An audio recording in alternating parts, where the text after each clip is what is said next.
ដំណើរផ្សងព្រេងដ៏ធំរបស់កូន Penguin Jimmy ជាមួយនឹងប៉ាប៉ាអញ្ចឹងនេះជាចំណងជើងសៀវភៅកណាត់នេះហ៎បងសៀវភៅកណាត់គឺនឹងខ្ជូតមែនតែនច្បាច់លើសពីប៉ុនណា Jimmy ពីមុខហ្នឹងគឺសត្វ Penguin គឺផុសឡើងហ្មងអញ្ចឹងនៅខាងក្នុងគេនិយាយពីអីខ្លះ Jimmy គឺជាតួកូនរបស់ Penguin អញ្ចឹងកូន Penguin នេះប្រៀបដូចជាកូនក្មេងយើងបងប្អូនប៉ាសួរថាអូ Penguin ឃើញអីនៅនេះនៅនោះអីនៅក្រោយនេះក្រោយនោះ Penguin Jimmy គឺឆ្លើយរហូតប៉ុន្តែឆ្លើយអត់ទាន់ត្រូវ100%ទេព្រោះ Jimmy ប្រៀបដូចជាកូនក្មេងអញ្ចឹងនៅក្នុងរឿងហ្នឹង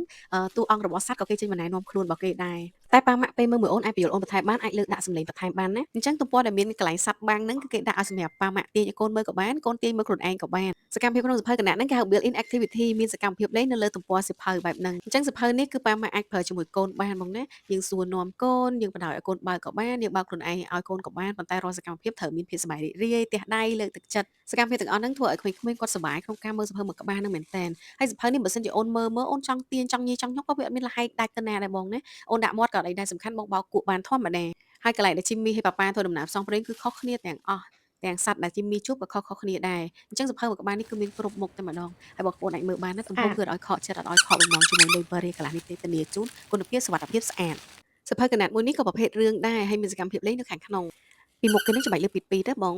តួអង្គខ្លាឃ្មុំនេះឈ្មោះថា Lucky បងអញ្ចឹងខ្លាឃ្មុំ Lucky ហ្នឹងនឹងធ្វើដំណើរនៅក្នុងព្រៃក្នុងអីចាំមើលដើរជួបប្រទេសឲ្យខ្លាខ្លាឃ្មុំហ្នឹងប្រៀបដូចជាកូនក្មេងមួយដែលដើរគេហៅបង្កើតមិត្តភក្តិ make friend អញ្ចឹងណាចឹងដើរសួរគេថាមានអីពួននៅខាងក្រោយនោះមានអីពួននៅណានៅណីអញ្ចឹងទៅអញ្ចឹងពីមាត់ទំព័រទៅមាត់ទំព័រគឺមានខ្លាឃ្មុំ Lucky ទៅដើរសួរគេទៅដើរបង្កើតមិត្តភក្តិអញ្ចឹងទៅគ្រាន់ថាកន្លែងដែលសត្វនីមួយៗកំពុងតែពួនហ្នឹងគឺគេមានធ្វើអីបាំងណាបងកន្លែងដែលគេធ្វើអីបាំងហ្នឹងហើយប៉ាម៉ាក់អាចបើកឲ្យអូនមើលក៏បានបដ ாய் ឲ្យអូនបើកមើលក៏បានសកម្មភាពលេងក្នុងសៀវភៅហ្នឹងគេហៅជាសៀវភៅកណាត់ដែលមាន built in activity មានសកម្មភាពលេងបន្ថែមពីលើស្លឹកសៀវភៅដោយសារនីមួយៗពួនហើយក្មេងទាញទៅឬក៏ម៉ាក់ប៉ាទាញទៅគឺធ្វើឲ្យក្មេងគាត់ចង់ចេះចង់ដឹងចង់ឮគាត់ឆ្ងល់ហើយគាត់ងាយនឹងចងចាំថាអ្វីដែលពួននៅខាងក្រោយហ្នឹងភាពច្នៃប្រឌិតនៅក្នុងសៀវភៅកណាត់នីមួយៗគឺសុទ្ធតែមានគោលបំណងបែបហ្នឹងណាបងហើយសៀវភៅនេះមិនត្រឹមតែពីមុខសត្វឃ្មុំហ្នឹងច្បាច់លើពីតទេបងសូម្បីតែទំព័រគឺលឺប្រោក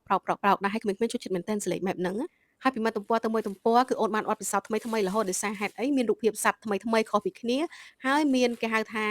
បរិយាកាសដែលប្លែកៗទីតាំងគឺខុសគ្នាទាំងអស់ស្អាតមែនទែនបងប្អូនអាចមើលទំហំបានអត់ឲ្យបងប្អូនខកចិត្តអត់ឲ្យបងប្អូនស្ដាយលុយទេមើលដៃខ្ញុំកាន់ណាទំហំនេះគឺធំហើយសន្លឹកគឺច្រើនមែនទែនរហូតដល់12ទំព័រគុណភាពល្អ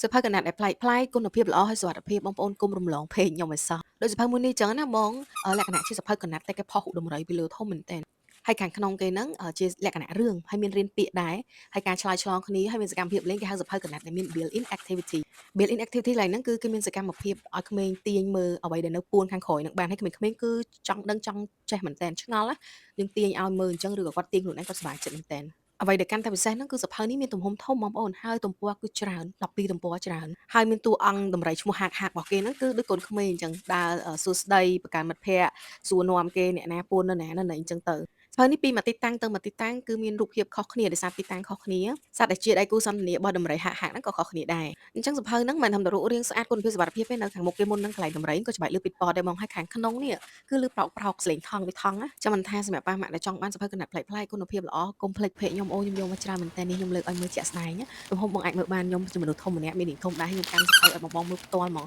កុំបារម្ភថាទិញអនឡាញអួយបានអត់ល្អអត់ស្អាតដូចរូបធានាជូនបងប្អូនលើខាងក្រោយសៀវភៅក៏គេមានណែនាំខ្លះដែរលក្ខណៈថាជា tip ឬក៏ link អញ្ចឹងអូស្អាត